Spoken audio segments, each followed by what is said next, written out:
Le Seigneur soit avec vous. Évangile de Jésus-Christ selon saint Jean.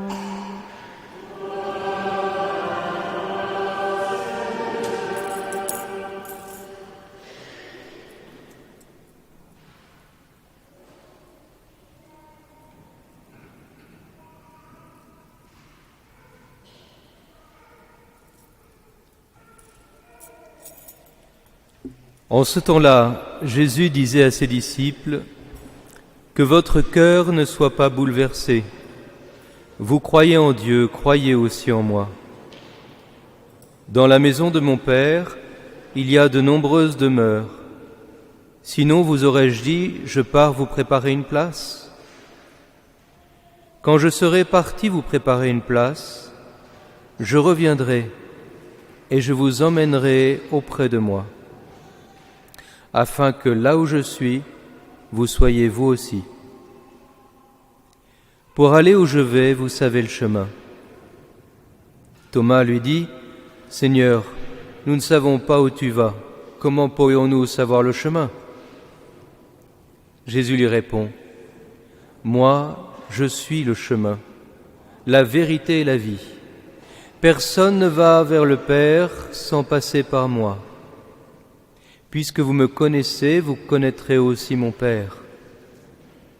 Dès maintenant vous le connaissez et vous l'avez vu. » Philippe lui dit : « Seigneur, montre-nous le Père, cela nous suffit. » Jésus lui répond : « Il y a si longtemps que je suis avec vous, et tu ne me connais pas, Philippe.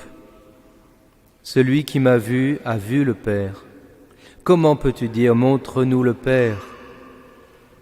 Tu ne crois donc pas que je suis dans le Père et que le Père est en moi ? Les paroles que je vous dis, je ne les dis pas de moi-même. Le Père qui demeure en moi fait ses propres œuvres. Croyez-moi, je suis dans le Père et le Père est en moi. Si vous ne me croyez pas, croyez au moins à cause des œuvres elles-mêmes. Amen, amen, je vous le dis, celui qui croit en moi fera les œuvres que je fais. Il en fera même de plus grandes, parce que je pars vers le Père. » Acclamons la parole de Dieu.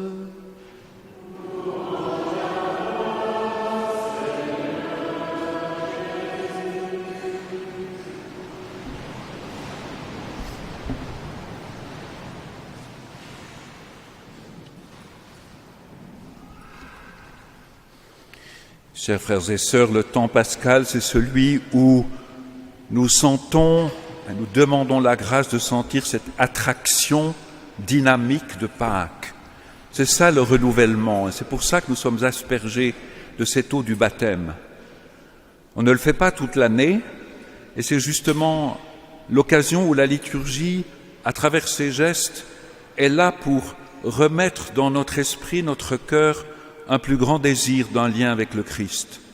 Là où je suis, vous serez aussi, je vous prends avec moi. Nous venons de l'entendre dans l'Évangile.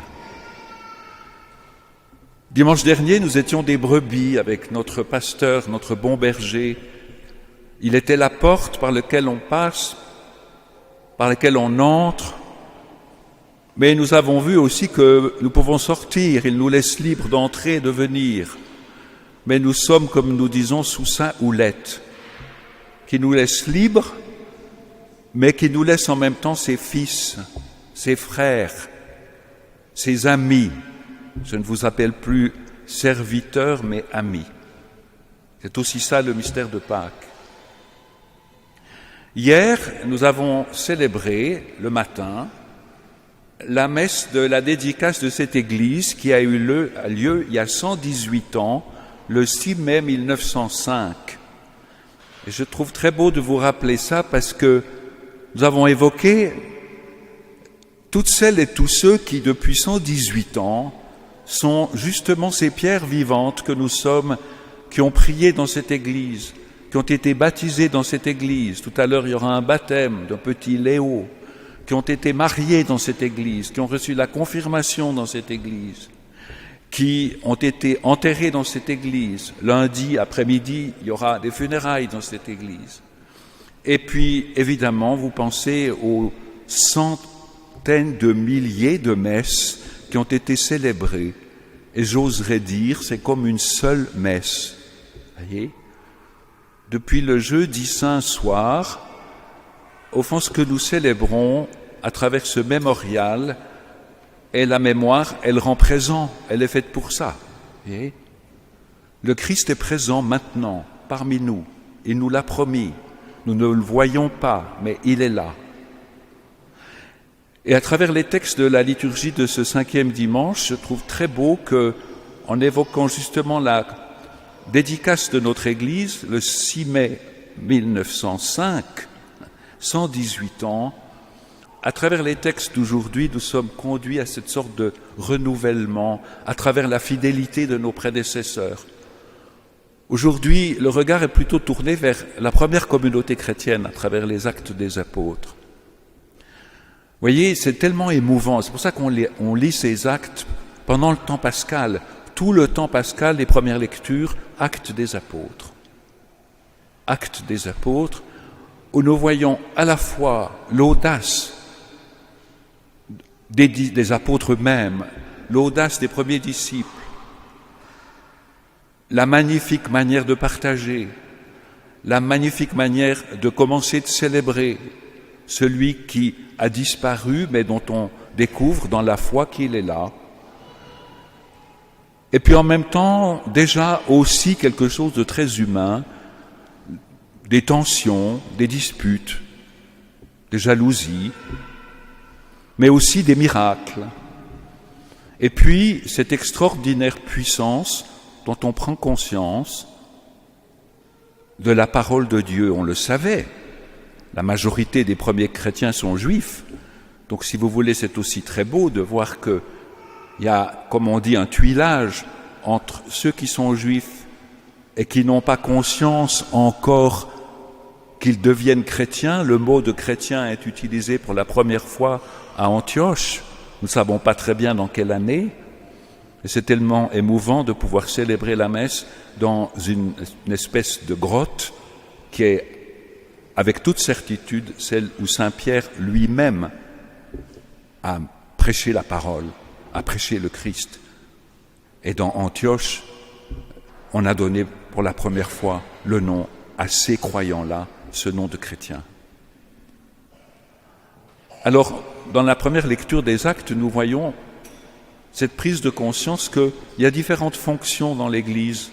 Il faut servir la parole, il faut servir la prière, il faut servir aussi ce qu'on appelle les tables. Et c'est très beau, c'est le service des nécessiteux, des malades, de ceux qui n'ont pas pu venir à la célébration de l'Eucharistie, qui n'ont pas pu venir écouter la parole, partager. Alors on va aller leur rendre visite, on va aller leur apporter la communion, on va aller les aider d'une manière ou d'une autre. Et c'est l'institution des diacres, et c'est très beau qu'on donne leur nom. Parmi eux, Étienne, évidemment. Et au fond, c'est très beau de voir cette première communauté qui se forme, et qui se forme autour de la puissance de la parole, qui était féconde. Et on entend aussi, peut-être pour la première fois, cette idée qui doit nous être si chère, et qui est en même temps si difficile, qu'on appelle l'obéissance de la foi.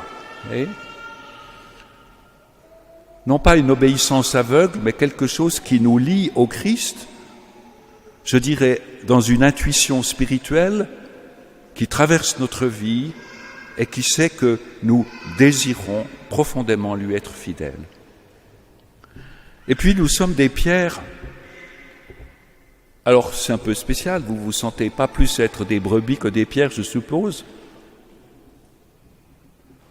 Mais nous sommes quelque chose de solide. Vous voyez ? Peut-être à cause de nous-mêmes, de nos qualités, de notre force, même physique, mais elles peuvent décliner ces forces.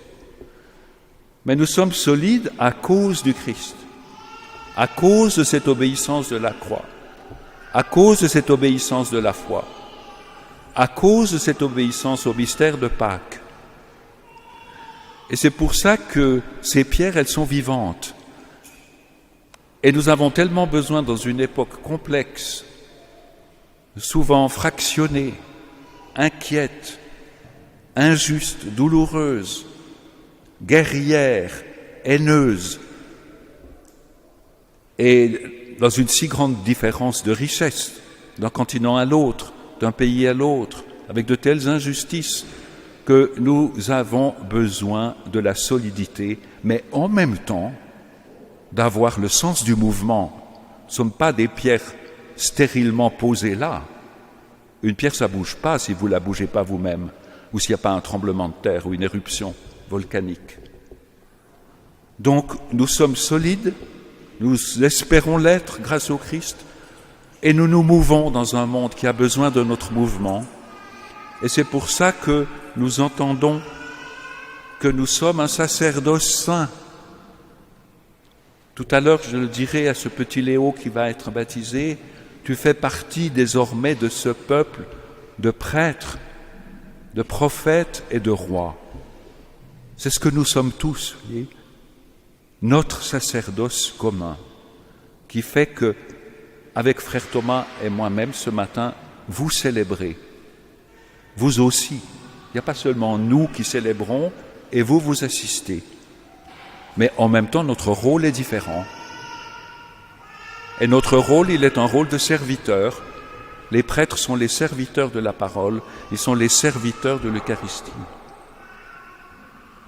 Alors ce rocher qui a pu être, ce roc, cette pierre, qui a pu être celle sur laquelle on trébuche, c'est une citation du psaume 118. Vous savez combien on peut se prendre les pieds dans le tapis, comme on dit. Combien de fois dans nos vies des pierres nous font trébucher?